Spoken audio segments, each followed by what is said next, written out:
Welcome once again to Lehto's Law. Here's Steve Lehto. Whole bunch of people sent me this story, and it's a problem we've talked about before, where you own a house, but somebody moves into it without your permission. So you call the police and go, hey, there's trespassers in my house. And the police show up and talk to trespassers and go, no, we met somebody on Facebook Marketplace, and they said that they would lease us this house. And so we signed a lease, we paid them some money, we climbed in the window, now it's we live here. And they show the police a piece of paper that looks like a lease. And the police go, gee, I don't know, you say you own it, they've got a lease, go to court. And so a lot of people find that result disconcerting, as do I, by the way. It would upset me very much, which we'll talk about at the end of this video, what I would do if it were to happen to me. But a man from Nevada thought to himself, what can I do here? And he did one of the most obvious things that some people had suggested to me in the comments beneath previous videos I've done on this topic. But of course, what he did take some effort and some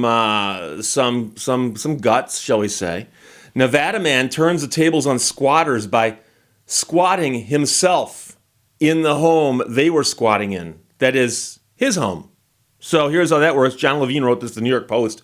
A Nevada handyman turned the tables on squatters who were actually in his mother's California home, but he had the right to do this. So after local officials said they could offer no assistance getting them out, he took matters into his own hands. The man's the executive director of the Las Vegas-based United Handyman Association, by the way, and he made a YouTube video to describe what he had done. And the trouble started after his father passed away and his mother could no longer live alone in the family home. So they're going to put the home up for rent, and she was not living there. So meanwhile, a woman who identified herself as a prison guard reached out to the man and said, can I rent the home from you, which is in Northern California? And he said, well, let's talk about it. She said, well, I don't have any money, and I've got no credit. So can I rent it from you? To which he said, unfortunately, I can't rent to you on those terms because we're going to need money, and you're probably going to need some form of credit to we can show that you have the ability to pay this rent. So he turned her down, but she apparently really liked the house. So she ended up having a truck of furniture and literally moved into the house, the man said. So he said, I'm sorry, I can't work with you. She moved in anyway. So realtors who were trying to rent the house for him started contacting him saying, hey, there's actually people in the house. It's full of furniture. And we go by to show it to people. They say the house is already rented, go away. I then started getting reports from neighbors because he knew the neighbors. And they said, well, there's lights on at night. There's cars in the driveway. So he contacted the police and the sheriff who said there's nothing they could do to help. And it actually says police and the sheriff, indicating there's two different groups here. So it's probably the city police and the county sheriff. And they both said they could not do anything to help. They said, I'm sorry, we can't enter the house. It looks like they're living there. You need to go through the courts. Now, if you treat this like it's an eviction case, you're going to evict somebody. The weird part is there's actually forms you can file as a landlord to evict a tenant that asks things like, when was the lease signed? What are the terms of the lease? How much was the monthly rent? Are they in arrears? And the weird part is to file a landlord-tenant claim here, you'd have to go, no, there's no lease. There's no unpaid rent because there never was any rental agreement. These people are trespassing. They are trespassers. You don't need to evict them in that sense. But that's what these people are often told, which is so frustrating. So then the man had the flash of genius as to how he can beat the cons at their own game. He said, all I needed to do at this point was do the same thing they did and just occupy the house.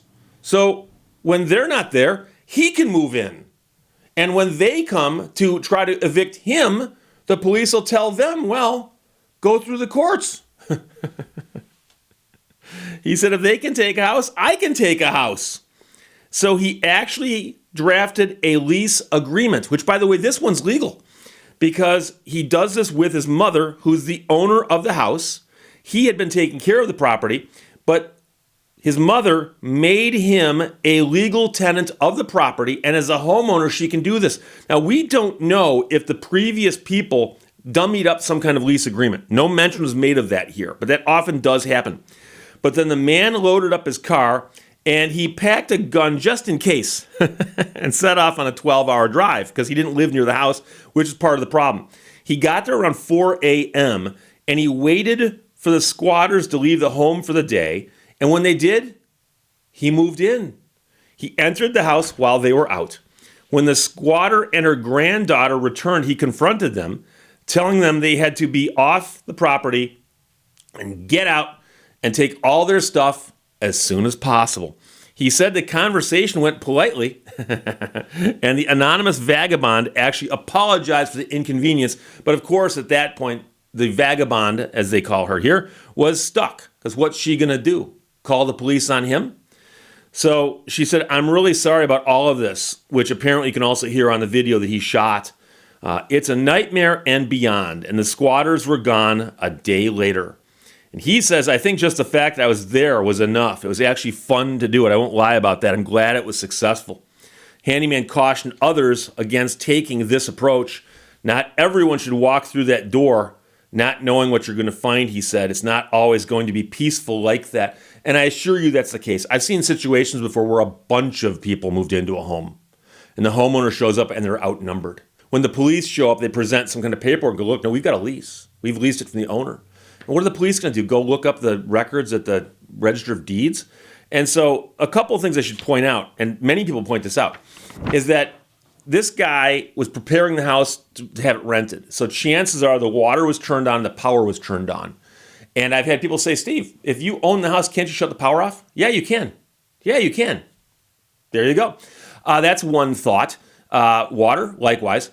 One thing, though, is people say, well, if the police aren't going to help, I shouldn't call them, right? No, absolutely you call them. Number one, to document what's happening. But number two, to get the identification of the people in the house. Because if the police can't get involved, they can at least write a report and ask for identification of the people in the house, because you're going to have to take legal action against them if you're going to do it the hard way. And so you want to know their names and so on. And so if the police show up and go, we can't help you, you'd say, well, can you at least file a report indicating that I called you because I'm going to need to go to court to have them ejected, and I don't even know what their names are. So can you get their names? They should have a problem giving you their names. You know, they claim it's a legal dispute, should be in court. Well, guess what? We're going to be in court. But I did actually have somebody ask me recently. They go, Steve, let's suppose this happened to you. What would you do? Now, every one of these situations is a little different. And in this case, we know the guy lived hours away from the house. It was being prepared to be put on the market.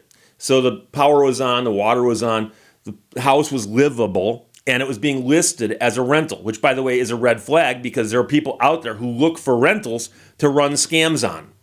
And so when somebody sees a house that's up for rent, they might take the photographs, put it on Facebook Marketplace, and go, hey, this house right here is $400 a month.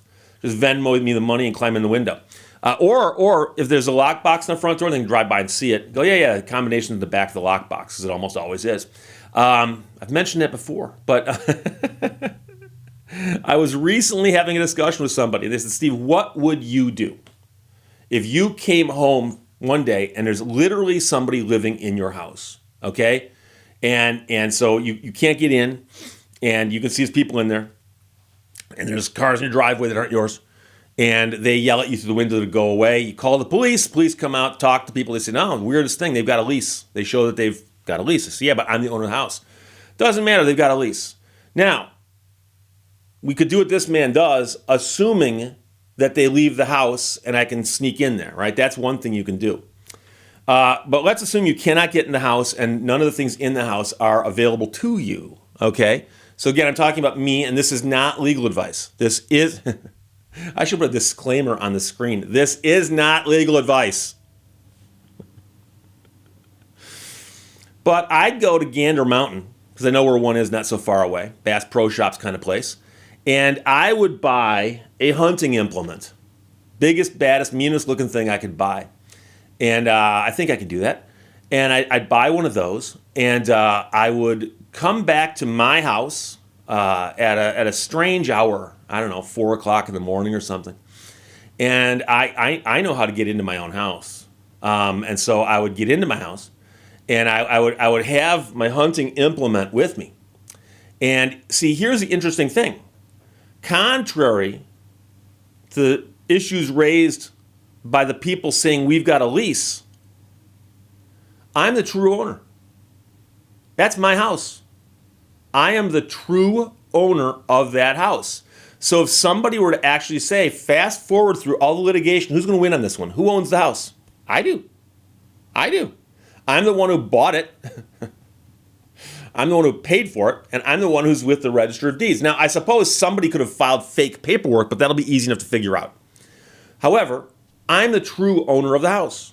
So if there came a time when the people who were squatting illegally on the property and they confront the true owner of the house, guess who wins that argument? I'm talking about that argument at that moment in time. The argument is won by the true owner. Especially the true owner has a hunting implement. Now, you may have heard the phrase stand your ground. Now, stand your ground is a reference to what you can and cannot do when you're not inside your own home. But if you're inside your own home, it's actually even better than that. Talk about a man's home as his castle. It doesn't matter if there's squatters in the castle. The man's home is still his castle. And that's still my castle.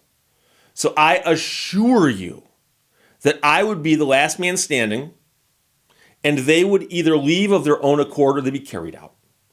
That's it. Now, I was having this discussion with several relatives. And I will admit, my brothers and I often have discussions where if you were to record them and play them to the public, people don't know us, some of them might seem shocking on some levels. Although they'd probably be pretty funny for most people.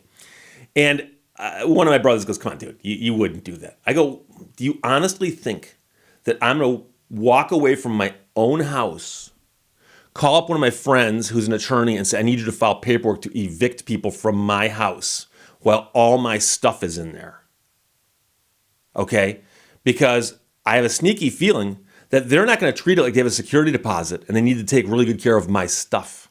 Okay? And I'm not letting someone else live in my house for 6 weeks with my stuff just because they claim they've got a right to be there when I know they don't and they know they don't. Okay? So getting back to a man's home being his castle, I am in my castle. I'm telling people to leave.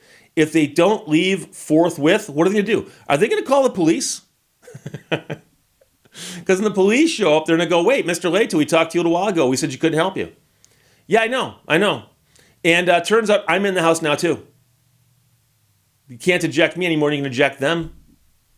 Because he goes, well, they've got a lease. I go, yeah, I've got a title. I can show you the title work. I know where I know where it is, and I can get to it now. So I would not worry about that at all. And I know some people are going to say, Steve, fast forward ahead in this, and let's assume things got ugly. Push came to shove, shove came to whatever follows, alphabetically. Okay? You really think a jury is going to side with the people who broke into the house, climbed in the window, whatever they did, paid somebody in Facebook Marketplace hundreds of dollars below market value to move into a house that was strangely already filled with stuff and looked very, very lived in? And they, when told they had to leave, said no.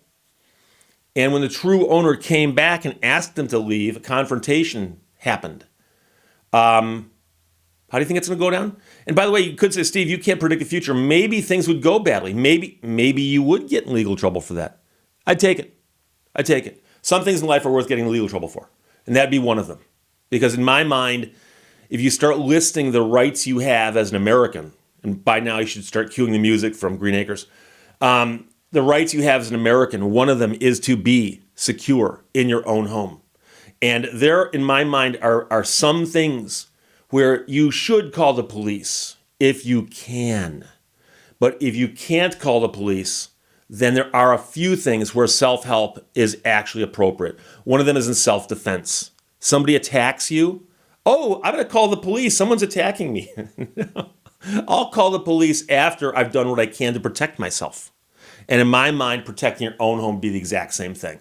So my hat is off to this guy, and I mean that this guy is my hero. He's my absolute hero.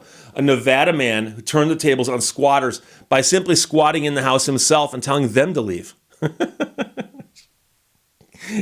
It's genius because it worked, and it's genius because it's actually so simple and brilliant. And obviously, he even says it wouldn't work for everybody, but it worked for him. So for him to have done that makes him a genius and a hero in my mind. So there you go. Nevada man turns tables to squatters by squatting himself. New York Post. John Levine wrote that. It happened in Nevada. Questions or comments, as always, put them below. Others, I'll talk to you later. Bye-bye. Thank you for watching Lehto's Law. The only way out is through.